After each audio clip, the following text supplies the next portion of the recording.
नमस्कार,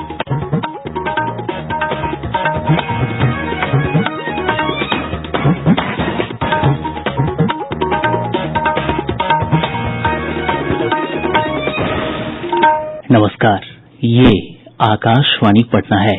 अब आप अभिषेक दास से प्रादेशिक समाचार सुनिए। पहले मुख्य समाचार।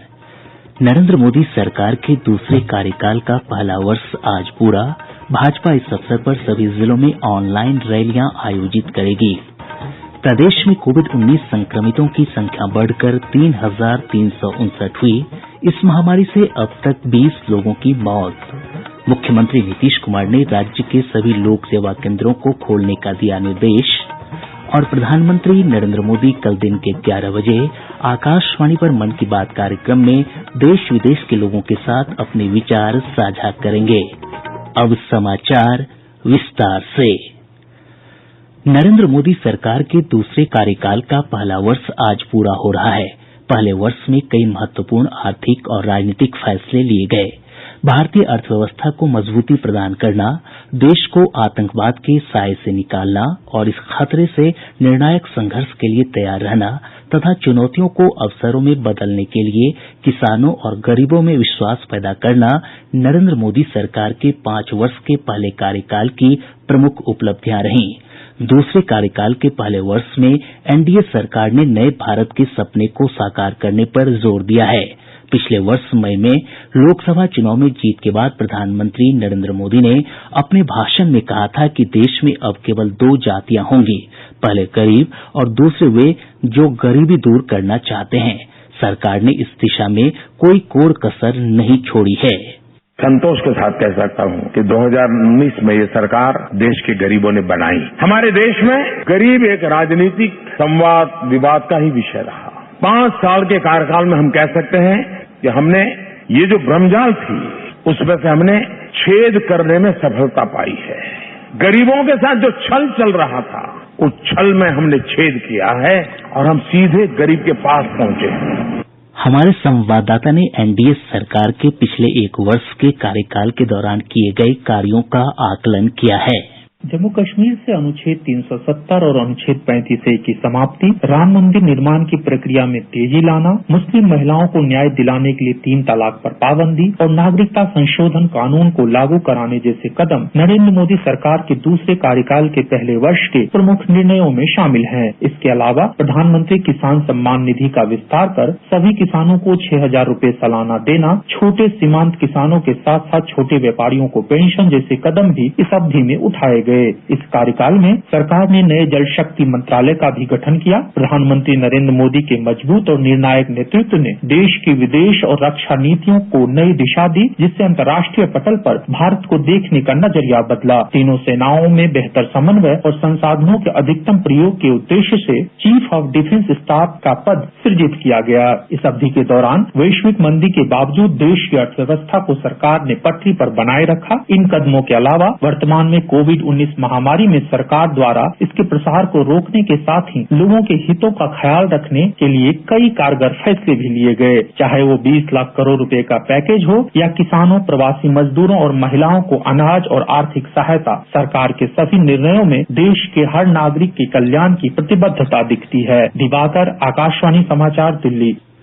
भारतीय जनता पार्टी नरेंद्र मोदी सरकार के दूसरे कार्यकाल का 1 वर्ष पूरा होने के उपलक्ष्य में आज से देश के सभी जिलों में डिजिटल रैलियों के आयोजन का सिलसिला शुरू करेगी। पार्टी के राष्ट्रीय अध्यक्ष जेपी नड्डा सोशल मीडिया प्लेटफॉर्मों के जरिए आज शाम 4 बजे पार्टी कार्यकर्ताओं को संबोधित करेंगे। पार्टी के सभी 7 विंग अपने अपने क्षेत्रों में लगभग 500 डिजिटल रैलियां भी आयोजित करेंगे। भाजपा प्रधानमंत्री नरेंद्र मोदी द्वारा लिखे गए एक पत्र को जन जन तक पहुंचाएगी, जिसमें आत्मनिर्भर भारत और सरकार की अन्य उपलब्धियों का ब्यौरा दिया गया है। यह पत्र 10 करोड़ परिवारों तक पहुंचाने का लक्ष्य है। प्रधानमंत्री नरेंद्र मोदी कल सुबह 11 बजे आकाशवाणी पर मन की बात कार्यक्रम में देश विदेश के लोगों के साथ अपने विचार साझा करेंगे। यह कार्यक्रम आकाशवाणी और दूरदर्शन के समूचे नेटवर्क पर उपलब्ध रहेगा। मन की बात आकाशवाणी समाचार की वेबसाइट newsonair.com और news on AIR mobile app पर भी सुना जा सकता है।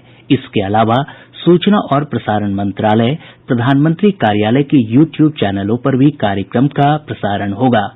मन की बात कार्यक्रम के तुरंत बाद मैथिली भाषा में इसका प्रसारण आकाशवाणी के दरभंगा केन्द्र से किया जाएगा। इसी प्रसारण को दोबारा रात्रि 8 बजे से भी सुना जा सकता है। मुख्यमंत्री नीतीश कुमार ने राज्य के सभी लोक सेवा केन्द्रों RTPS को खोलने का निर्देश दिया है। उच्च स्तरीय समीक्षा बैठक में श्री कुमार ने इस संबंध में सभी जिलाधिकारियों को निर्देश दिया। उन्होंने कहा कि इन केन्द्रों पर सामाजिक दूरी के नियमों का पालन करते हुए काम शुरू करवाया जाए।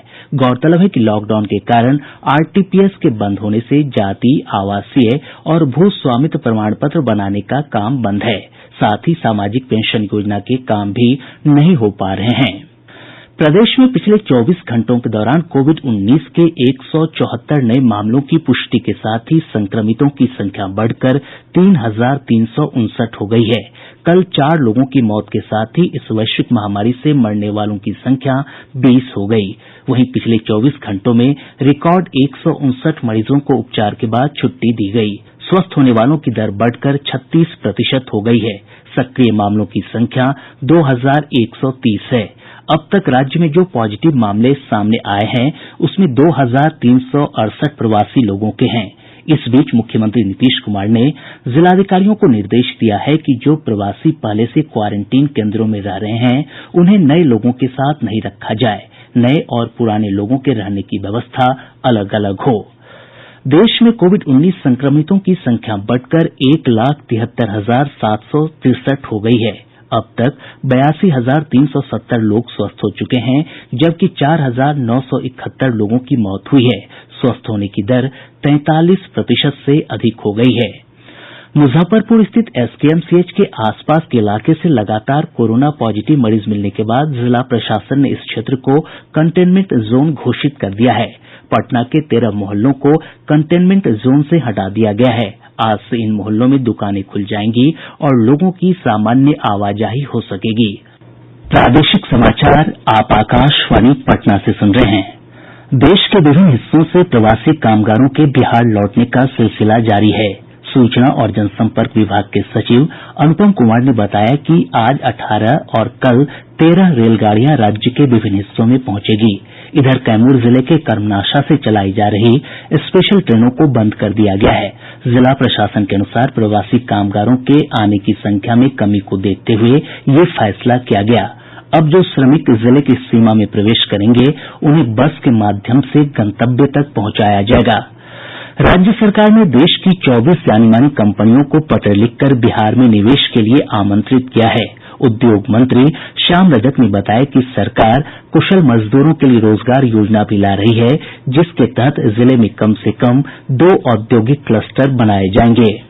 लगभग 7 लाख लोगों का डाटा स्किल्ड का लोगों ने तय कर दिया है। उसमें कई सेक्टर के लोग आए हैं और उद्योग विभाग ने उनको रोजगार के साथ साथ निवेशकों के लिए भी हम लोगों ने कई रास्ते चुनने का काम किया है।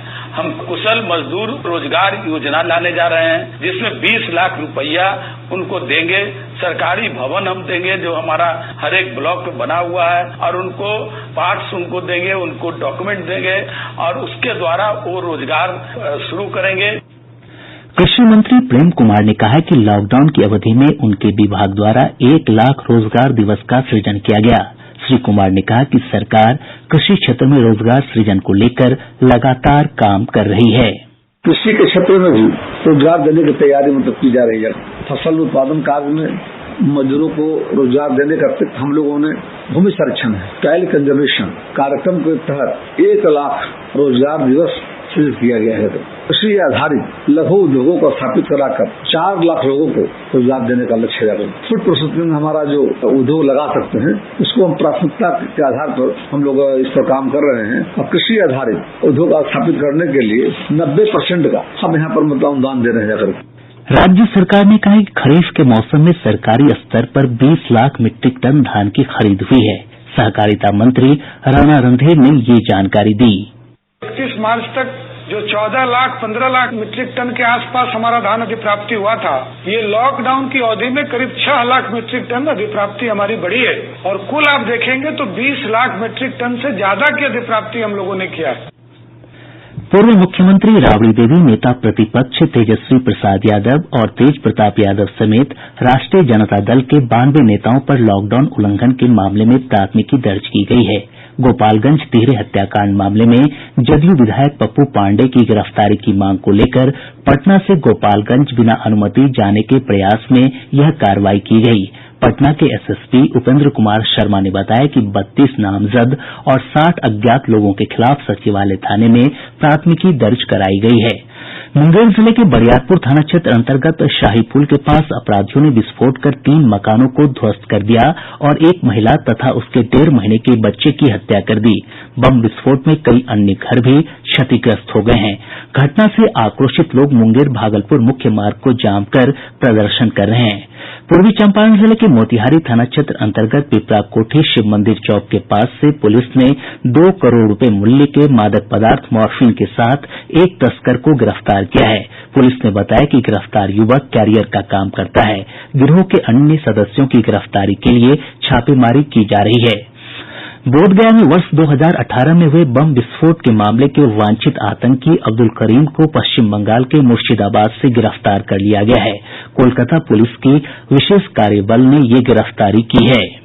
बिहार में टिड्डी दल के आने की आशंका कम हो गई है। कृषि विभाग के संयुक्त निदेशक उमेश प्रसाद मंडल ने बताया कि पूर्वा हवा के कारण टिड्डी दल ने मध्य प्रदेश की ओर रुख कर लिया है।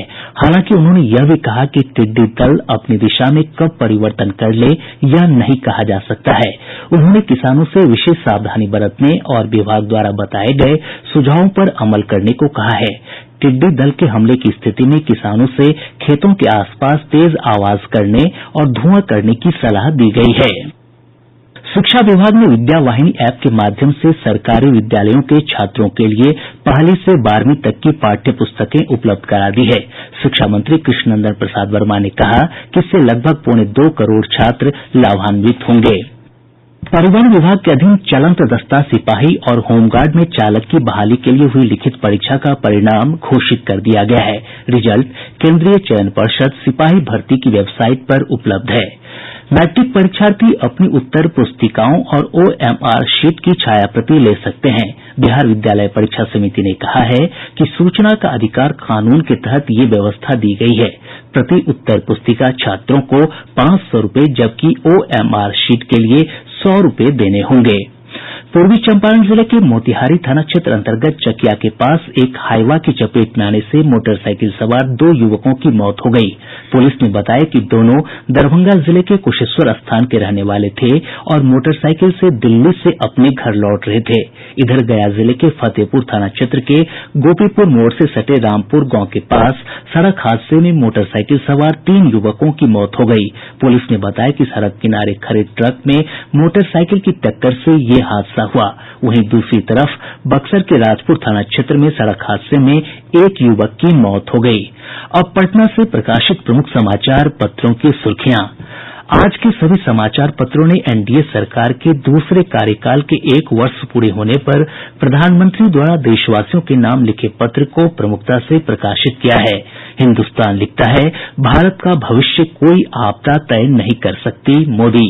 दैनिक जागरण ने इसी खबर को शीर्षक दिया है, कोरोना पर जीत सुनिश्चित नरेंद्र मोदी। दैनिक भास्कर ने लिखा है, 1 जून से स्कूल कॉलेज धर्म स्थल खोलने की छूट संभव। प्रभात खबर ने मुख्यमंत्री नीतीश कुमार के हवाले से लिखा है, विदेशों से आ रहे लोगों को भी रखे क्वारंटीन में। आज और राष्ट्रीय सहारा ने कोविड-19 के मरीजों की लगातार बढ़ रही संख्या को पहले पन्ने पर जगह दी है। और अब अंत में मुख्य समाचार एक बार फिर। नरेंद्र मोदी सरकार के दूसरे कार्यकाल का पहला वर्ष आज पूरा। भाजपा इस अवसर पर सभी जिलों में ऑनलाइन रैलियां आयोजित करेगी। प्रदेश में कोविड-19 संक्रमितों की संख्या बढ़कर 3,359 हुई। इस महामारी से अब तक 20 लोगों की मौत।